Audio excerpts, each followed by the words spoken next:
পরবর্তী প্রশ্ন হচ্ছে, আমরা অনলাইনে বিভিন্ন সময় রাসূলুল্লাহ সাল্লাল্লাহু আলাইহি ওয়াসাল্লাম ব্যবহৃত জিনিসপত্র, বিছানাপত্র, পানি খাওয়ার মশক ইত্যাদি ছবি দেখে এগুলো কি আসলে দেখি আসলে এগুলি কি আসলেই সত্য আছে, না এগুলো দেখার ইসলামের বিধান কি, আর থাকলেও কোথায় সংগৃহীত আছে দয়া করে একটু জানাবেন, কারণ আপনারা সৌদি আরবে অনেকদিন থেকেছেন। অনেক সময় আপনি দেখবেন যে বলছে রসুলের আতর, রসুলের ঘাম পাওয়া গেছে, রসুলের এটা পাওয়া গেছে, ওইটা পাওয়া গেছে। এগুলি বেশিরভাগই বিশুদ্ধ সনদ দিয়ে প্রমাণিত হয়নি।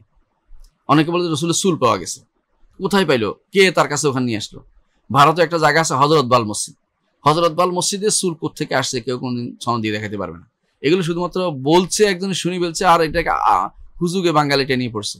ঠিক অনেক সময় দেখা যায় তুরস্ক থেকে অনেক কিছু নিয়ে আসে আমাদের দেশে প্রদর্শনী ব্যবস্থা করা, যেটা রসুলের এটা, রসুলের এটা।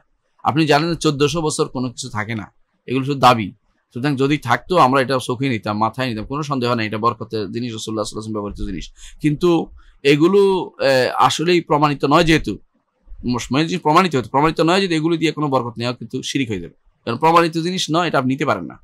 প্রমাণিত হলে সেটা হলো আলাদা কথা, এগুলি প্রমাণিত নয়, শুধু আপনি এগুলি ব্যবহার করতে পারেন না। হ্যাঁ, মশক ছিল কিনা সেগুলো প্রমাণিত যদি হয় আপনার কাছে, আপনি সেটা দেখতে পারবেন, কারণ এটা আবেগ আছে, অনুভূতি আছে, দিনের অবস্থা দেখবে, রসুলের কিরকম ছিল বুঝতে পারবেন। কিন্তু বেশিরভাগ জায়গায় দেখা যায় এগুলো বেশিরভাগই বানোয়াট এবং সত্য বলে প্রমাণিত হয়নি।